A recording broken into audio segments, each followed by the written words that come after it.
And the 2025 Worst Book of the Year goes to Pollock! My God, man. And I know y'all wonder, well, why does Triple H have a roll of toilet paper in his hand instead of an award? Because the booking been full of crap! And this is what we're supposed to be looking forward to at Wrestlepalooza! This was the go-home show? Well, you gotta be a loser to be enjoying this crap, man. Seriously, I do not understand what's going on. What do we have to look forward to this Saturday? Oh, John Cena versus Lesnar. Great, the biggest thing that happened on this storyline was Brock Lesnar shaking his ass for a little bit of cash. Like a stripper at the first of the month. What about Cody Rhodes and Drew McIntyre? Oh, what about him? Drew McIntyre really hyped up that feud when he went on X and said The Rock wants Cody Rhodes' soul, but I want Cody ass. What? Bro, what are you talking about, man? Bro, I'm out, man. That nigga's tripping. Man, I don't know what we in store for this Saturday. Wrestlepalooza or Diddy Party with baby oil and hookah. My God, I guess the PG era is finally over, ain't it? And man, I got people hitting me up saying, yo, Bobby, why you not gonna talk about Andrade and how WWE did him dirt? For what? For what, bro? Talk about Andrade and just do nothing about it? Remember that one wrestler, what's his name? Karrion Kross! Karrion Kross. We let that name, we want Kross, fade away like a thief in the night. I bet we will remember the fart we randomly let rip a few weeks ago before we remember Karrion Kross was even in the WWE. And I'm saying we because I blame it myself. I am a part of the problem. I'm tuning in every week watching this crap. When Paul Levesque, the dude that gets paid millions and millions of dollars to book the show, don't even bother showing the fuck up. Shout out to dirtsheets.net. They had a post I wanted to highlight, and this was 100% true. It says, WWE fans will hijack shows for months, demanding new contracts for certain stars, but the second it doesn't happen, the same pathetic IWC just moves on to the next shiny topic. Case in point, Karrion Kross. Remember when the crowd wouldn't shut up chanting his name? Now he's been gone for a week, and suddenly nobody cares. His so-called quote-unquote fans dropped him faster than the WWE did. Now his average tweet on X gets 5 comments from over 200,000 followers. And what do you want me to say about Andrade's career? He goes back and forth from WWE to AEW so much, I'm surprised he's not dizzy yet. Literally, he goes from WWE to AEW, WWE to AEW. It reminds me of Caught in Arms when he does that silly ass dance. Now, Andrade puts out a tweet thanking WWE, but you know he has to be politically correct, so leave it up to me to tell you what Andrade probably really wants to say. Thank you, WWE. Thank you for absolutely nothing. Thank you for booking me in a 7-match series with Carmelo Hayes where neither one of us got the U.S. title or got anything out of it. Oh, thank you for putting me in a random tag team with Ray Phoenix that once again got absolutely nowhere. With the exception of 1 or 2 vignettes, a few matches, we got nothing out of it. It's the same story over and over and over. The lack of creating stars. And this is the sad reality of the situation. When these wrestlers get screwed over time and time and time again, we move on, we forget, and now it's like it never happened. That's how these dudes keep getting away with this crap. We need to do something about this. Let me know in the comments what y'all think about that. This ad is brought to you by Pollock. Shout out to everybody who hit me up, tapped in, got their early Paul Levesque t-shirts, but now we got the website, BobbyMonsoon.com. You can hit the website up, get your t-shirt, but act fast. It's a limited stock only, BobbyMonsoon.com. I salute the fans for the support. Thank you. Without it, we'll be something like TKO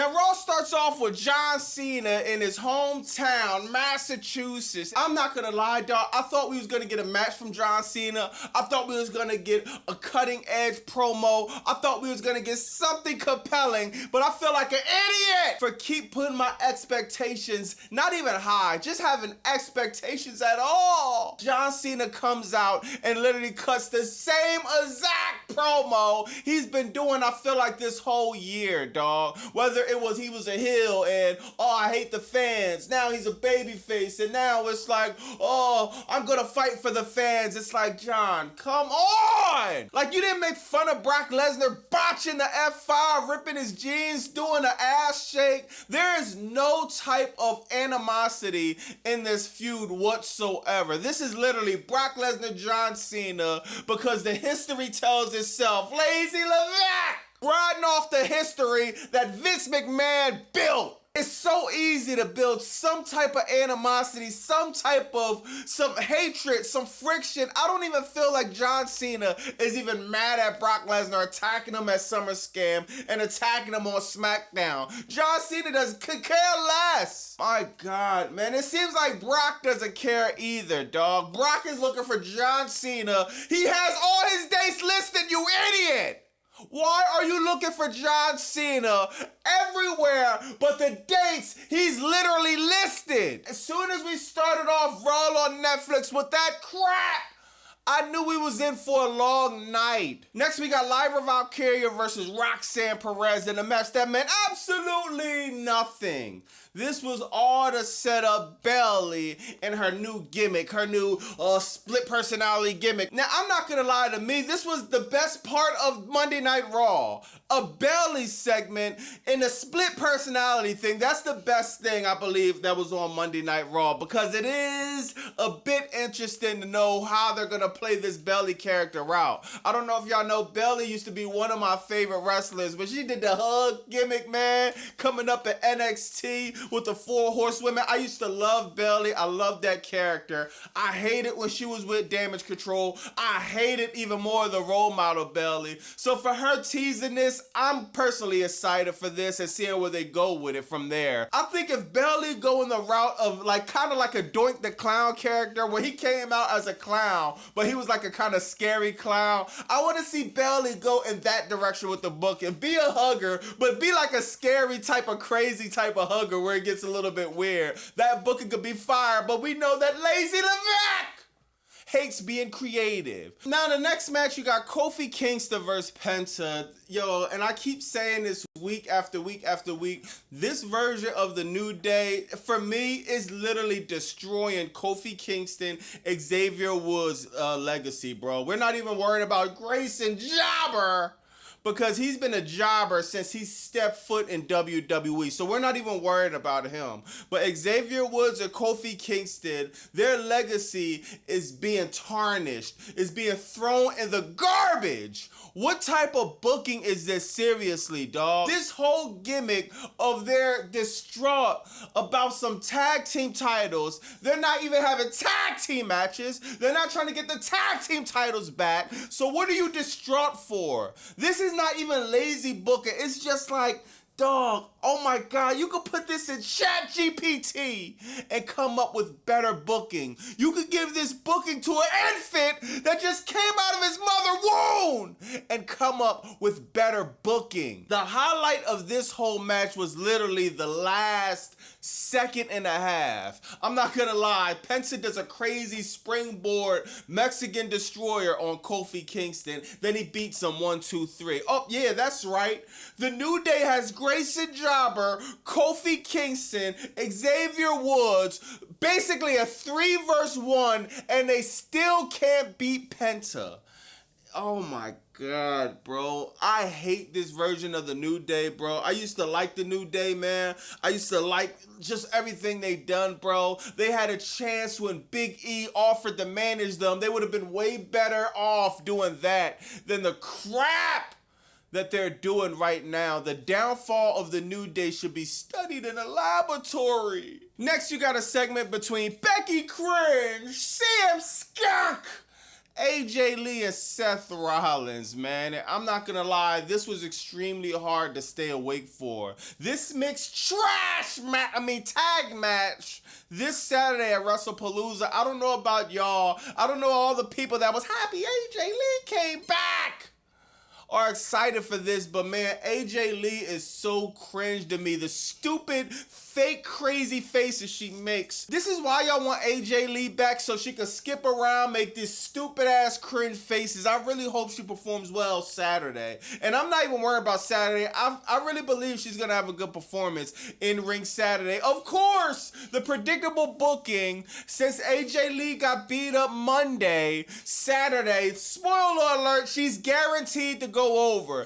WWE has been doing the same shit for the past 2, 3, 4 decades, where somebody wins on Monday, they're guaranteed to lose on the PLE. This is just classic WWE booking. So we know AJ Lee, CM Punk will go over this weekend. I'm interested in seeing the weeks ahead, though. How would they be booking AJ Lee? Next, you got Dragon Lee versus El Grande Americano. Y'all know, if y'all are watching this with me, y'all know this is the same shit every week. They're not even trying to do anything different.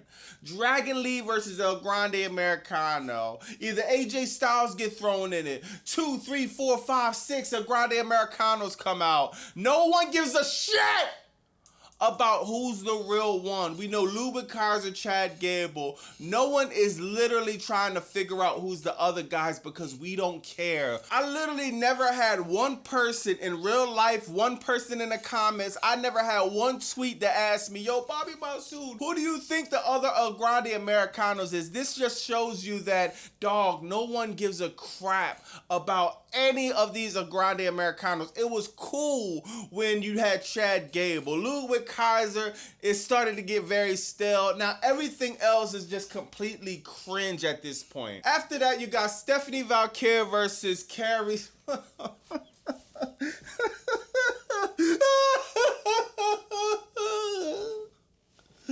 Oh my God. Yo, the level of boredom I'm having watching this show is just starting to reach new heights. Stephanie Valkyrie versus the Kabuki Warriors. Carrie's, it's just like, oh my God, what am I watching? Wrestlepalooza, you got Io Sky versus Stephanie Valkyrie for Naomi's World Heavyweight Championship. These women it's supposed to be a blood feud. They're supposed to make it interesting. Instead, you got Io Sky running out to help Stephanie Valkyrie for what? At this point, I really hope Io Sky just loses on Saturday.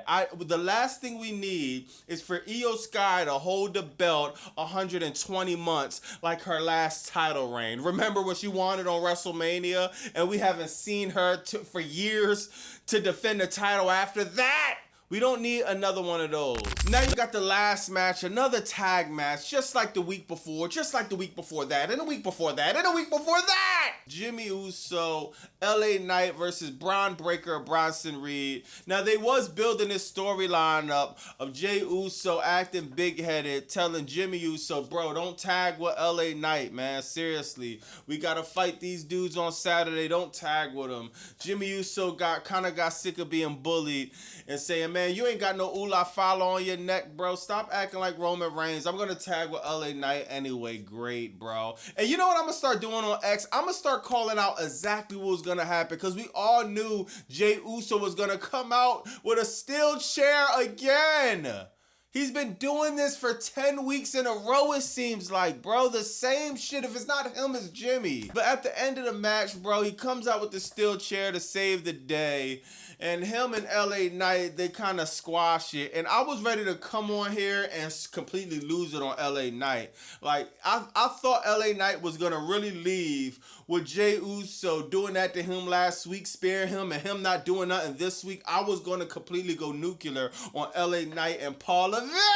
honestly, I kind of like what LA Knight did. He wound up hitting him with the BFT. So now I think they might be planting the seeds for LA Knight to turn heel on Saturday, man. He's not on the card. Of course he's not going to put him on the card. Triple H is doing everything in his power to book LA Knight into the ground.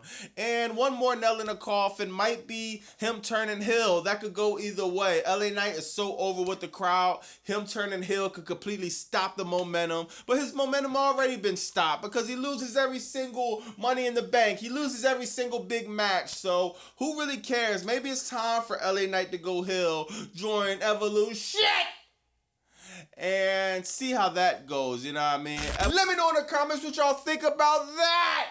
Raw on Netflix is like, this is literally, we're watching the death of WWE, seriously. I don't care how many bots are in the crowd. SmackDown is fresh off of the lowest ratings it had in a very long time. Raw on Netflix numbers are plummeting. I don't care what anyone tells you. It's gonna take a long time because there's a lot of bots.